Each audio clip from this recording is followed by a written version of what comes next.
give it a second. Nothing happened. And you're live on my page, just so you know. Okay. All right. Hello, everybody. We're getting set up here. We're going to do a little interview, talk, whatever you want to call it.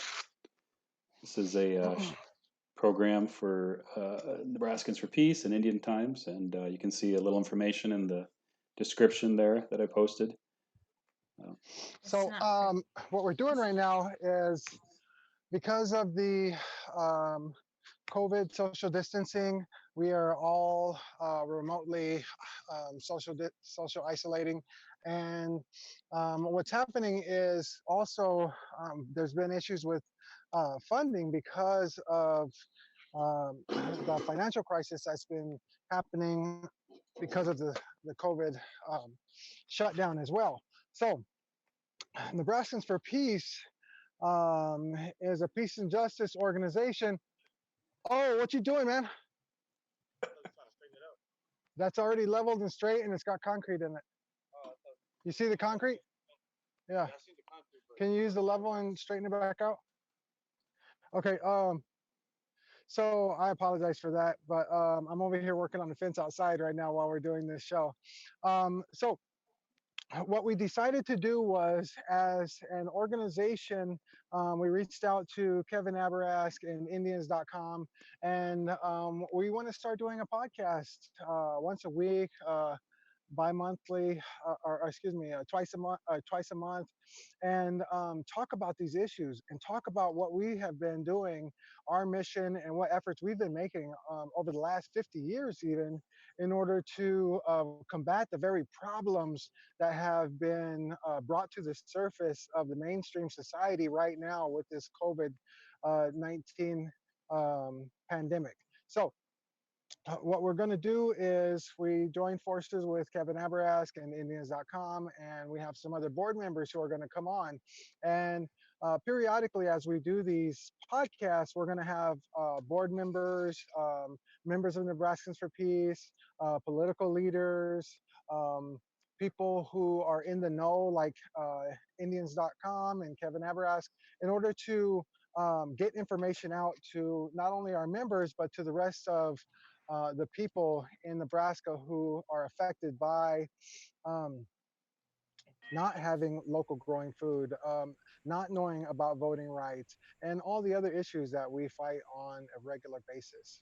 So with that, I would like to introduce Susan Alleman and Carol Geisinger, who are also board members and who are also been involved with Nebraskans for Peace for years and have a lot of information that they can share with the community about your rights and about things we can do to become sustainable as a society in large. So Susan or Carol, would you like to speak on that?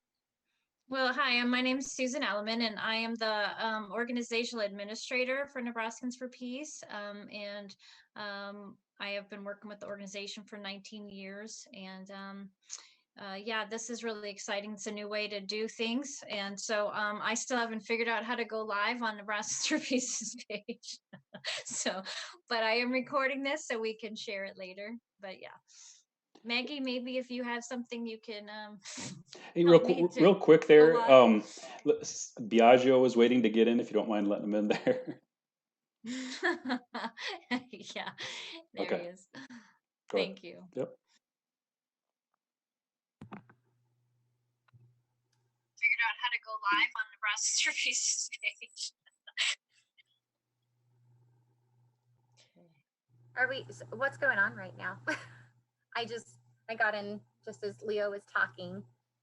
So we just started, and Kevin is also live on Facebook through Indians.com, and his personal page. Is it Indians.com or just your personal page? My personal page.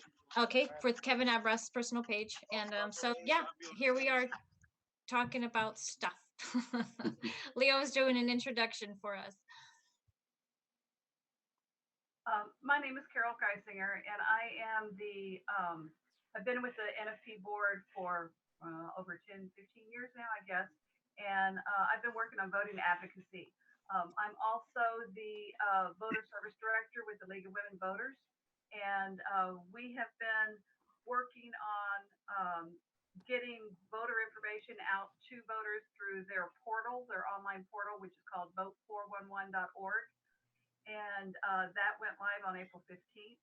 On that portal, it has candidate responses to a number of questions that are relevant to their specific race. And so that would be for all of the statewide races for the city, the county, the district, like NRDs, PPDs, as well as the state Senate races, as well as the federal races. And there's also on the League of Women Voters website, which is lwv-ne.org. On there is also a PDF of that document for these candidate responses for the primary. There will also be another release in advance of the general election. But this is the first year that we have, the League of Women Voters has expanded across the state to include all 93 counties. Previously, it was just the Douglas County had all those down ballot races. Across the state, we just had the high level races like the state Senate and like the Attorney General and Governor and those type of races. The league has made a big push to get all the candidate data out. And also with the COVID issue, there's been a lot of changes from the Secretary of State as to how voting will happen this year. Governor Ricketts has canceled the in-person early voting date.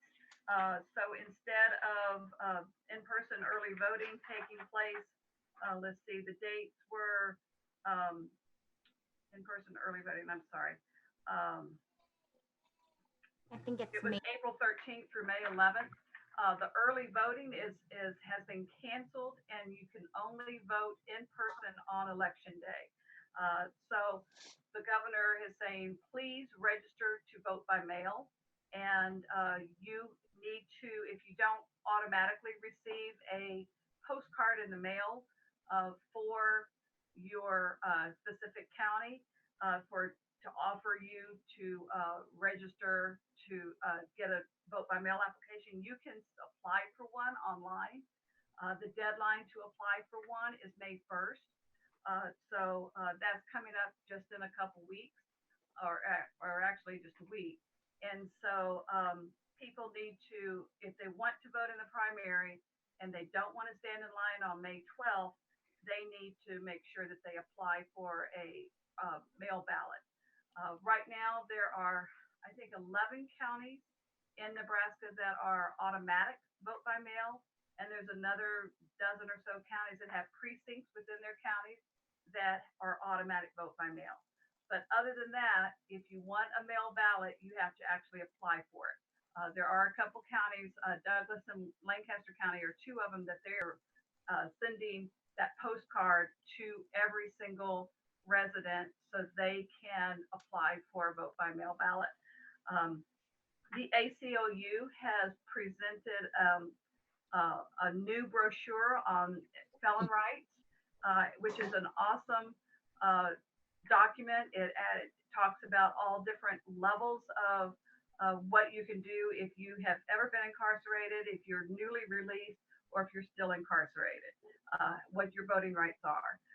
So the ACLU has a brochure that is just recently released. We will be, right now the League of Women Voters does not have that on their website, but the ACLU I think does. So if you want that, you can get that. Nebraskans for Peace will be posting it on our website and our Facebook page as well. Okay, thank you.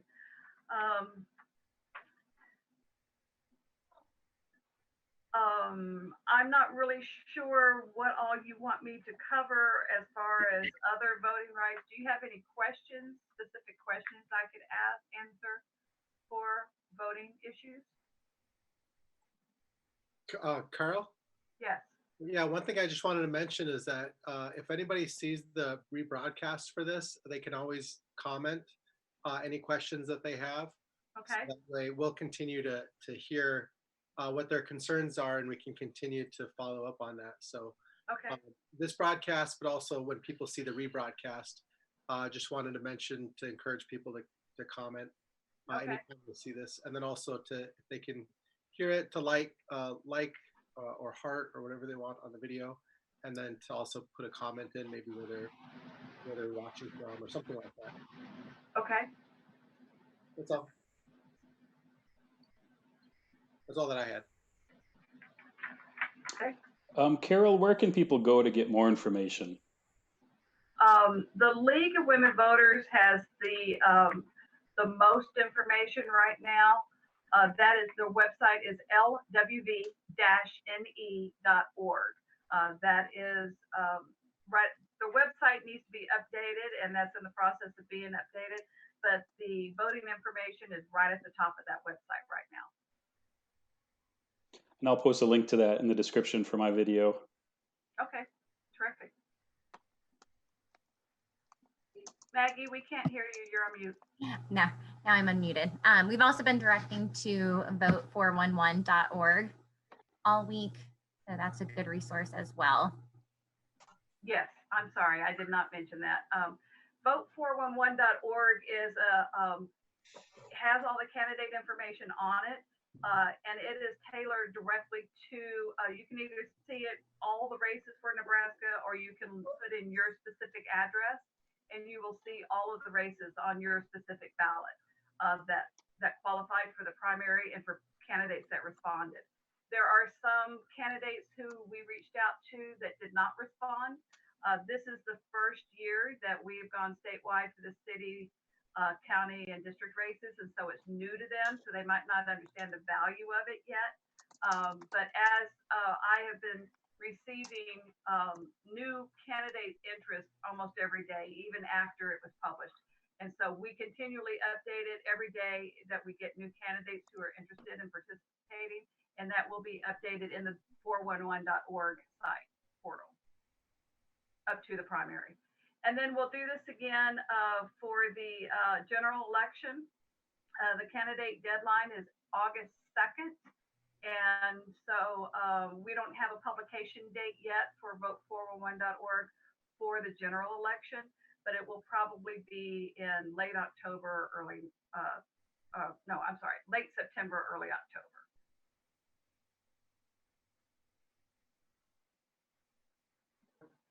Thank you, Carol. I guess some of the questions that have come up from one of our committee members that isn't here, but has to do with you know, how do we get people motivated to vote? How do we get people to turn out to vote? Especially if they feel like their specific population maybe isn't represented, or you know, there's really nothing that is going to help them by voting. So I don't know, there was some questions presented to us as to, you know, how do we address people that really don't feel like they have to vote, because it doesn't really their issues aren't even considered. So I don't know if anyone here wants to speak on that, because that was one of the questions brought to us. So one of our board members said that he didn't think that he even felt like voting this year, because he just felt like everything was so heavily influenced by corporations and PACs that he doesn't feel like his voice is even being heard. Or I'm just paraphrasing right now, but I told him that his vote is also going to affect me and my tribe and the other tribes around here that are fighting to not only just keep their independence, but to gain equality. And when I say keep our independence, there's a lot of federal lands that are being opened up for mining and for oil extraction, extreme oil extraction. And those type of things are affecting the Native community in a greater percentage rate than any other population, because things like man camps. People don't understand that when these man camps pop up around the reservation, the number of missing and murdered indigenous women shoot way up around these man camps. Things like that have this side effect that affect Native community, people don't understand. Or like just recently, the Wampanoag tribe losing their trust lands, and also this current administration trying to change Native American month to Native American and Forefathers Month, our history, our memory. So the small changes that are being made are to delegitimize us as sovereign nations, and people don't recognize those type of things if they don't aren't affected by it directly. But we're here to tell you that if you don't vote, that you are going to let a lot of the things that are happening, the abuses and exploitations that are happening to my communities and other communities that you might not see the direct effect of, but we feel it. And so your vote does matter. And if a lot of the policies you see maybe don't directly affect you, maybe you look at how they affect us, the Native community, not only in Nebraska, but in North America Leo, as a whole. Yeah. are you talking about people that maybe are kind of jaded because they really wanted to see Bernie in the primary, and then that's not going to happen? So then now they're saying, well, they don't want to vote. Yeah. Yeah, we want you to vote. We want you to vote. So those are the people that we want you to vote anyway. So I can't tell you who to vote for. You know, as our organization is about peace and social justice, we can't weigh in on who we'd like you to vote for, but we definitely want you we definitely want your voice involved in this, because this is crucial time, and what's happening with this pandemic and what's happening with us as a society and a nation struggling because of this social distancing and this isolation. That's stuff we've been fighting about for a long time, like food sovereignty, for instance. Susan, can you talk a little bit about food sovereignty and how that affects the society and what's been going on with this COVID-19? Voice involved in this. Sure. So I know Nebraskans for Peace has been working on local food issues for a long time. You know, I think Tim could probably speak on that a little bit better. But we have been talking about, you know, how far your food travels from where it was grown to your plate, and, you know, how that affects not only the environment, but also, you know, after Katrina, we found out that there is 3 days worth of food in the grocery store for a community, for a city or a population area. And so after 3 days, the grocery stores run out of food. So, you know, if we don't have the ability to grow food locally, and we do have any kind of catastrophic event, we've got 3 days to eat. Then, you know, so that's one of the things Nebraskans for Peace has been talking about for a long time. And I think having this come up, this is like a little, maybe the COVID-19 is a snapshot. It's a small little window into a possible future that we need to think about, which is, you know, all of a sudden people were freaking out because there was no toilet paper. We might end up where people have to freak out because there's no food, because, you know, we haven't been able to have deliveries, or, you know, there isn't the ability to have commercial farming in city lands. And so there's a lot of policy that we've been trying to work on to where we can really help develop local food development. Tim, would you like to speak on that a little bit? Sure. Can everybody hear me okay? Yes. Yep. All right. I was sort of a late invitee to this meeting tonight, and I'm honored to be here. Planning on gardening until it was dark tonight. And so when Leo called me up and said, Tim, we need a senior citizen to be on this program tonight. Okay. And I said, oh, he's paraphrasing. You need somebody, you know, who's old. Okay. And you know, just so we all look inclusive and so forth. And we, you know, jested about that a little bit and so forth. But I have established my old person bona fides. I got on the call tonight and immediately the batteries in my hearing aids went out. And so I had to go replace them. So, okay, we now know that we have adequate representation from old. But I was gardening. I've been gardening for days straight now. I've been taking vacation time so that I could garden. And we, over the past 10 years in our block, have set up a neighborhood garden where we have 20 families that either live in the block or across the street that are gardening with us. We have a plot for everyone. Nobody has to pay any money. Generally, you have to buy your own sets or your own seeds or whatever, but we provide all the water. Okay, all you got to do is be willing to come out and garden. And even today, after 10 years, you got people who are saying, oh, you know, I'd rather just go to the store. It's really hot in the summer. You know, the bugs are bad. You know, the sun is so hot. You know, you can get sunburned out there. All those plants, they expect to be watered anyway and so forth. And, you know, on a certain level, I feel their pain because this is what we're used to for the last 75 years in the United States. If you have been middle class or better, all right, we went to a global food system and the food was in the grocery store. All you had to do was go there and give them your money and everything was taken care of. And now what we're finding, just as Susan said, now we're finding is that, guess what? What do we do? Because the grocery stores only stock 3 days worth of food. And there's only a certain amount of stockpile in the supply for us to tap into. So if we quit planting radishes now, if we quit slaughtering beef, if we quit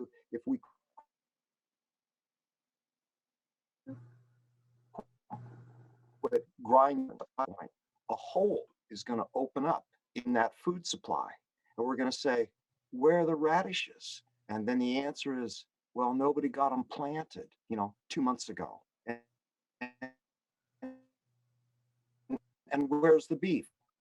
You go through the whole thing. Suddenly we find out that we don't have access to an endless supply of food. And as a peace person, and we know this all as peace activists, that if we don't have people eating, if there's nothing in their stomach, you have social unrest. And that's what you're going to be facing overnight. And so just as Susan said, I actually see this as a dress rehearsal. I thought this was going to come through a climate catastrophe, that's what was going to happen. Well, guess what? The climate catastrophes are still going to happen. But I wasn't expecting the COVID-19 crisis, but this is a dress rehearsal to let us know what can happen. And in the case of the tribes, Leo was mentioning this, Kevin's on the call tonight and so forth, is the tribes have been weaned away from supplying their own food and having sovereignty over their own diets. They've been put on the commodity gravy train, which they have to absolutely participate in if they want to survive and so forth. But that's not independence. And if you don't have sovereignty, you can't control what happens to you. Your fate is in the hands of somebody else. They control your destiny. All of us need to get back involved with our food supply. Somebody out there is producing that food. Somebody out there is processing it. Somebody out there is shipping it. Somebody out there is shelving it and checking it out when we buy it. We don't even know who those people are. They come from anywhere in the world. Right now, the average bite of food that an American eats travels 2,000 miles to get to your mouth. We are vulnerable people. We are weak this way. Just as the tribes want to reestablish food sovereignty, so does every community in this country need to reestablish food sovereignty. And we don't want to go hungry. And I can tell you that as peace people, we don't want people going hungry because things will turn ugly and they will turn ugly fast. This is a peace issue. This is a foundational peace issue. If we don't eat, we don't even have phone calls like this. People have got to eat to live. You don't have food, you don't live, you don't do anything else. This is the bedrock of how we keep social society together and how we keep it peaceful. Well This said, is Tim. so perfect. Thank you for thank you for joining us, especially as late notice. And I think that with some of the people that are watching, they might think, the description was that this was going to be about voting, and here we're talking about food supply, but they really still, they're connected because these are issues that we need to make sure that people are educated on, that people that are in office are educated on. So it goes back to voting because I think it's important that we vote for people who understand that food supply or food insecurity is such a big issue. Also, it's important that, aside from voting, in addition to voting, which we can talk more about how important that is, but it's critical that you have conversations with people, especially before they get into office. That's a really important time to reach out, because for one thing, they have just naturally fewer people reaching out to them and trying to grab their ear. But when they are candidates is a really prime time to be talking to them about things like food security. Also, we're talking about how we want to get it done in our community. Well, that's not going to happen with necessarily Ben Sash or Deb Fisher. I mean, it could. And I'm not talking about them as people. I'm saying that they are our federal legislators, right? We have a lot of local legislators and a lot of local elections that are important to cast your vote for. And so we see, my hope is that in a couple of weeks, we'll have a certain state senator be able to join us on one of these, because she is someone who won in her district by literally 30 votes. And while back in 2018, back when all the other new senators were going to the Capitol and getting orientation and learning how to do things and picking their office, aides and things like that, she was still having things tallied up to see if it was her or the person that she ran against, to see which one of them was actually going to take office. And at that point, she said, don't anyone ever tell me that one vote doesn't make a difference, because it came down to a really small number. One other thing I wanted to mention while I still kind of have the phone, but I think that in Nebraska, we kind of get discouraged because when it comes to the primary races, we are kind of late in the game. And this year, it's kind of unusual circumstances, because Bernie Sanders announced that he was going to stop campaigning in the midst of all of this COVID-19 stuff happening. Prior to that, I was really trying to urge people to vote in the primaries, because when you look at what happened in 2016, a lot of people complained about how Hillary Clinton and Donald Trump were not the best of the best, and people were complaining that there weren't better choices. And what I heard, which was fascinating and also very devastating to me at the time, was that when you look at who in America votes in the primaries, it comes down to 9% of the population. And so when you think that like your vote doesn't matter, if you think, I'm voting blue and I live in a red state, I think one of the reasons that you might live in the color of state that you live in is because not everyone who is eligible to vote goes out and votes. And so if everyone were to change their mindset, if everyone decided it's important for me to get out and vote, I think that we would see different colors across the United States. I know that Carol has some things she definitely wants to say about voting. I just thought it was really interesting when you're talking about all these issues to just kind of remember that that's really what we're voting for. We're trying to understand what the candidates' issues are about and really vote for those issues that speak to us. And I guess it's just kind of funny because with all this COVID-19 and social distancing going on, it's kind of easy to forget that. So that's awesome. But I know, Carol, you had some stuff it sounds like you wanted to say too. I do. I wanted to address the point that Leo brought up about why should I vote? And one of the things that I'm really excited about this League of Women Voters Guide is that most guides typically just say, okay, what is the candidate's platform? And then they write about all these, their specific platform and then plop it into, on their page or whatever. The League of Women Voters is asking specific questions that they have to answer. And some of those questions is relevant to things across the state, but also in, might be a higher priority in certain districts versus other counties or whatever cities. For example, what would you do in an extreme climate event? How would you handle that? What about foreign influence in an election? What is your situation on that? Immigration policy, renewables, gun legislation, redistricting, prison overcrowding, COVID situation, voter ID, money and politics, paid family leave policy, broadband access in rural areas. So there's a lot of a variety of questions, and candidates usually got 3 to 5 questions based on their race. So we asked different, like the county commissioner might be asked different questions than, you know, a state senator versus a NPPD candidate versus a school board candidate. So we have all of those ranges, and so there's a lot of different answers. And most of the candidates wrote a good paragraph or two. There was a character limit, you know, a limitation on how much they could respond, but most of them were pretty verbose with what they responded. So if you want to see what candidates on your ballot or even candidates across the state are saying, you know, check out this guide. It's very thorough.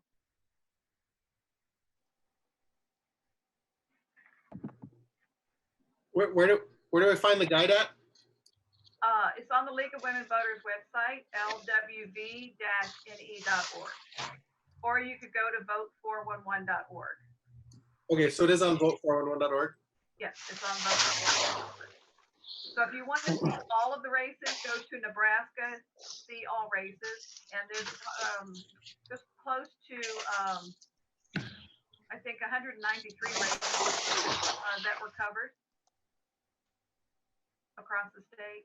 And for the general, it'll be probably more than twice that. Carol, I have some friends who are felons, and they thought they couldn't vote. And some of them told me they thought they couldn't vote forever. Some said they thought they couldn't vote for 7 years. And do you know what is the voting requirements for a felon coming out of prison? The basic requirement is that they need to have completed their prison sentence and their parole, and they can vote 2 years after those dates. Okay. So 2 years after they've completed both their prison sentence and finished parole.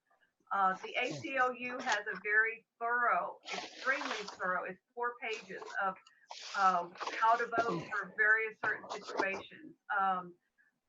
What if I've been convicted of a misdemeanor? What if I was charged with a felony? Can I register to vote and vote if the felony conviction was set aside? Can I register to vote if I was arrested for or charged with a felony, but the charges were dismissed or reduced to a misdemeanor? All these questions, extremely thorough brochure that they just released just this week. So Susan said that was going to be posted on the NFP website. I highly recommend that you get this brochure into the hands of any current incarcerated or formerly incarcerated people that you know.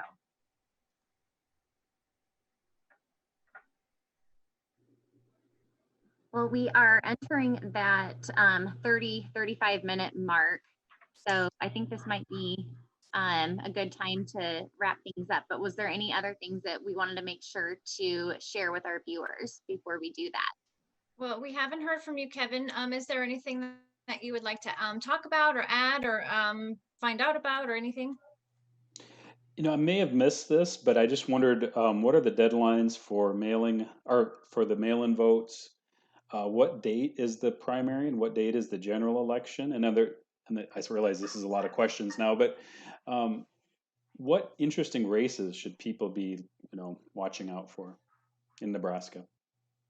As far as the dates, voter registration, the last day to register online is April 27th, so that's just 2 days away. The last date to register for a vote by mail application is May 1st. And again, they have canceled the early voting, in-person early voting. Governor Ricketts said because of COVID, they wanted to protect the voters and only have that on one day, which is on May 12th, to vote in person now. And he is encouraging everybody to vote by mail. But you have to apply for a ballot to do vote by mail, and they will send you a ballot. And the other thing is, if you are an independent voter, a nonpartisan voter, and you want to receive a Democratic ballot or a well, let me start with the Democratic ballot. If you want to vote with a Democratic ballot, you have to request that when you apply for a vote by mail ballot. If you vote in person, you have to ask the poll worker for a Democratic ballot. They will not offer it to you. You have to request it. So the Democratic, the NDP, the Nebraska Democratic Party, has said that independent voters this year can request a Democratic ballot. Unlike the Republican Party, you may not request a Republican ballot. The Republican Party did not open that up to independent voters. But the Democratic ballot is available to nonpartisan voters. I received a independent ballot. I had requested a Democratic ballot, but it did not come. So I am contacting my county election official and telling them, I requested this, I did not get it. And so I'm sure that they will exchange the nonpartisan ballot for a Democratic ballot. So if you get a ballot that is not what you requested, be sure to contact your county election official. And Tim, would you be able to speak on some races that are coming up that Kevin asked about, which ones we really should keep our eye on?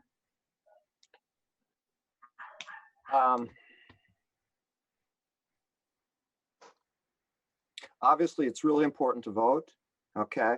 But with Bernie basically dropping out of the primary, I can just go ahead and say tonight that I voted for Bernie, okay? All right, that was on my mail-in ballot, all right? But he had already announced that he was withdrawing from the campaign. And, there's some competition in the Republican primary for Congress. There are some people who are challenging Jeff Fortenberry. They're not terribly credible candidates, so Fortenberry is going to advance. There are candidates for the Democratic nomination in the 1st Congressional District. Kate Bowles is probably the favorite, and it's likely that she will win elections. So that campaign will be a lot more high profile as we get close to November.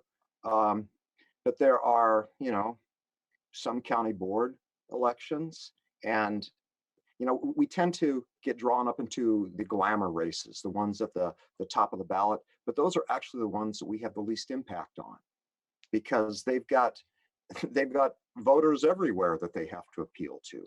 When you're voting for a district city council person, and you're not going to be voting for that, but you could be voting for a district county commissioner and so forth.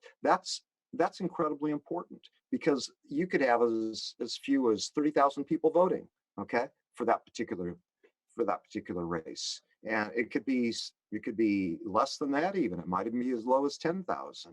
Your vote is going to be incredibly important then, and the more engaged you get at this stage,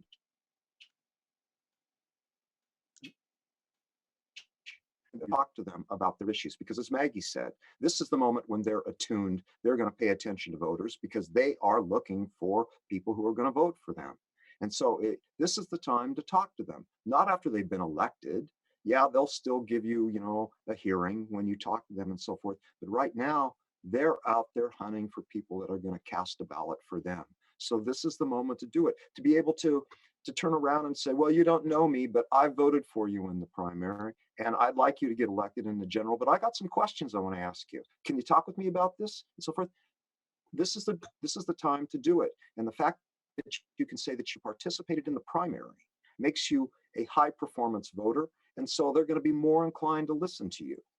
So this is an incredibly important time. It's actually when the races look boring and dull that they can be the most influential.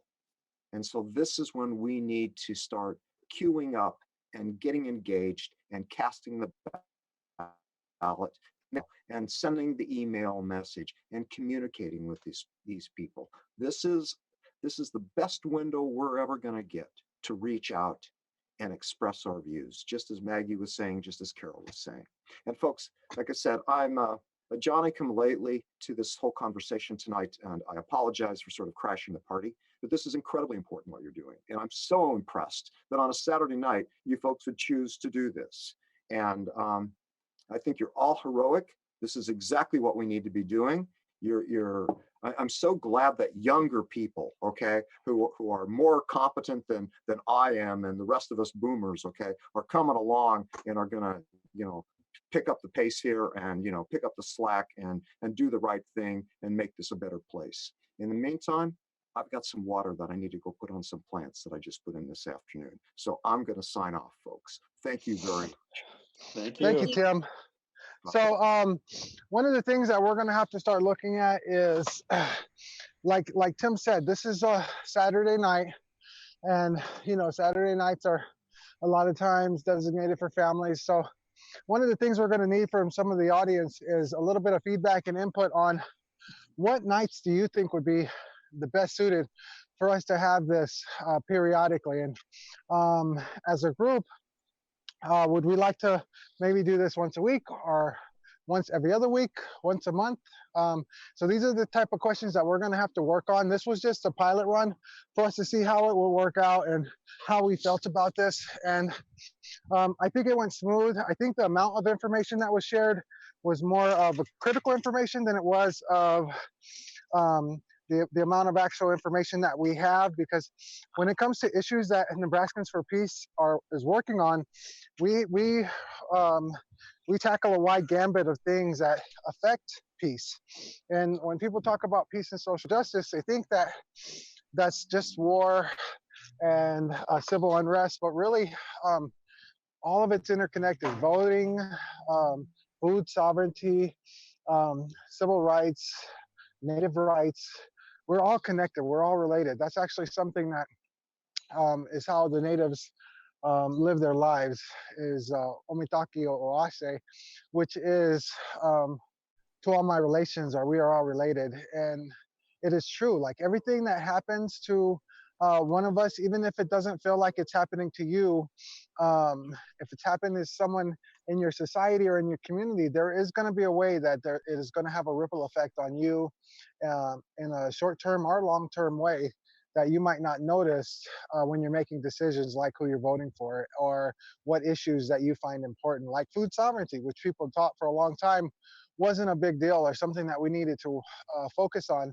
But now that we have this this pandemic, we're dealing with not being able to go to the grocery stores, or grocery stores not even going to be being open, and things like gardens and canning food and policies that these politicians are passing in order to either let us grow gardens in the front yard or restrict us from it. Those things are important. Those things are extremely important. And right now is one of the prime examples of why voting for things that you might not notice on a regular basis, but know that there is actually validity and is important, like food sovereignty. So voting, everyone, please get out to vote. If you've been out of prison and off of parole for 2 years, please look into registering to vote. If you're not able to vote for this election, at least you'll be in the game for next time. So now that you know, we want you to be involved. We need you. And if you think that the people out there don't represent you, recognize that they may help to combat or to stop exploitation of different groups that are vulnerable, like my people, the natives, who are like a invisible stepchild in the back room, hidden from the rest of society. A lot of people don't even know we still exist, you know? So when you vote, and who you vote for doesn't just affect you, it affects all of us. Very true. I have one more thing to add. There has been, some concerns raised by voters that, well, how do I know that voting by mail is safe and that there's not fraud associated with that? And there's a very good publication that was recently put out by Civic Nebraska that addresses how is voter fraud prevented. How do we be sure that the ballot isn't mailed to the wrong person? And does vote by mail help one party over the other? And so I will compile this and I'll get it to you, Susan, for posting on the NFP website. Basically, it's because you are requesting a vote by mail ballot and signing that, they will be comparing that signature with the signature that you put on your ballot. And there will be drop boxes at every county office for you to take your ballot to a specific drop box at that county, or you can mail it. And I know postal workers firsthand, and they take receiving ballots very, very seriously. So it's not like, you know, the postal workers say, oh, I know this is a Democratic person and I'm a Republican and I'm going to throw that ballot away. You know, I mean, those things just don't happen. So, but I will send this document to you, Susan, for posting them. Thank you. Maggie, did you want to say something? No, what I was saying was that I think Carol had one more thing she wanted to add. Awesome. Good. And again, like we said, please go to vote411.org. Go to the League of Women Voters website, which is LWV for League Women Voters, LWV-NE for Nebraska.org. Awesome. Yeah, make sure you go to those websites, look up any information you need about voting, but please send in your request for your mail-in ballot, because that deadline is 1 week away. And we really, everyone needs to get their mail-in ballot so that you can vote coming up in the primaries. So Another thing is that if you have any questions or comments or want to suggest time for these video streams, feel free to put it in the comments and we'll get it even after the live stream is done. Absolutely. Yeah, thanks Thank you, for everyone. everybody. Yeah, thank you all. This is awesome. And have a good night. yes, thank you. Good We night. will get this up on the NFP Facebook page. Promise. Have a good And night, everyone. look for more because we're going to be doing more. This is our pilot run. Good night. Thanks. Good night. Thanks, Kevin. Thanks, Indians.com. Thanks, Nebraskans for Peace, and all the board members. Good night. Good night. Good night. Thanks, everybody.